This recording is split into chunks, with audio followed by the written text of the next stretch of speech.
The following is a presentation of EcoGeek.org. That's how we roll around here.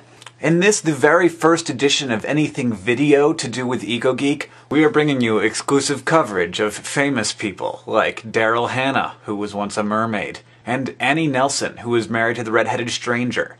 And we are bringing you footage of them talking about biodiesel. And a rare and exclusive glimpse into the world of biodiesel conferences, our champion investigative team has penetrated the walls of the National Biodiesel Conference in Expo. Gavin David James Harper is our British correspondent who happened to be in Texas that month. He interviews people from the 25 by 25 initiative, and then talks a bit with Daryl Hannah about her views on sustainability, biodiesel, and genetically modified foods, before moving on to talk to Kelly King and Annie Nelson about Pacific biodiesel and the future of American fuel. Without further ado, Gavin Harper for EcoGeek.org. Hello, I'm Gavin Harper from EcoGeek, and I'm here talking to Michael Bowman, who's going to tell us about the 25 by 25 initiative. 25 by 25 is an agriculture-led initiative in the United States calling for 25% of the total energy consumed in the United States to come from America's working land by the year 2025, while continuing to produce safe, abundant, and reliable food, feed, and fiber. We have over 400 endorsements nationally for our initiative. We have 22 governors of the 50 governors in the United States who endorse us, and 4 state legislatures. We also have concurrent resolutions in the House and the Senate in Washington, D.C. calling for 25 by 25 to be the renewable energy strategy of the United States. And what sort of innovative technologies do you believe will be delivering this change, Michael, by the year 2025? We probably don't know what we don't know. We're seeing some very exciting technology coming from biodiesel from algae, transitioning from monoculture to polyculture as we watch grasses and perennial grasses not only begin to provide an enhanced wildlife habitat, but also then provide significant resources to transform themselves into cellulosic ethanol. Thank you very much. On behalf of EcoGeek.org. Very nice meeting you.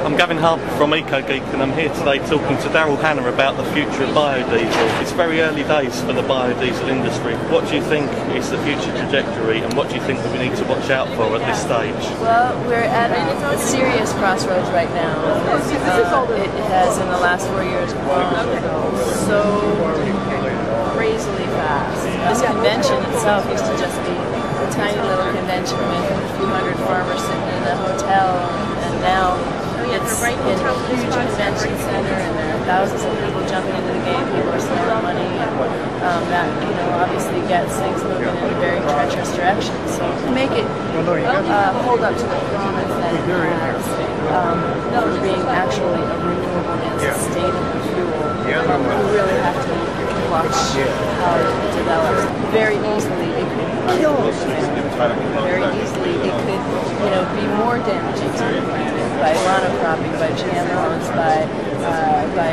shipping and slashing and burning, all those things. And it could very well destroy all of those dreams that biodiesel presents, and that really all of us who've been really leading the charge have been championing for. And what do you think about genetically modified organisms in biodiesel? I'm really not a fan of genetically modified organisms in general, in food, in biodiesel, or anything. Not necessarily genetically engineered to have pesticides in them so that you can spray less pesticides. It's so that you can spray more pesticides and they still won't die. I mean, it's crazy thinking. It's just not right. Do you think biodiesel should be done on a small scale or on a big scale? Do you think that it should be community owned or corporate owned? What do you think is going to deliver us into a sustainable future? The most sustainable model really is to do it on a local scale. Everything is sustainable to a local scale, and that includes food production, that includes fuel production. That's really what sustainability comes down to. So Hannah, thank you very much for EcoGeek.org. Thank you, EcoGeek.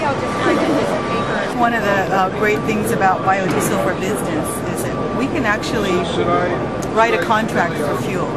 I can give one of our customers a 6-month or a 12-month contract, and the price of that fuel is going to be the same the whole length of the contract. So they can then turn around and quote somebody else. If you're a paving company or if you're some company that fuel is a large part of your cost, and you give a quote to a city or a county or a private company that wants a driveway even, and then during the length of that contract, fuel goes up so high, you lose money because you can't change your quote.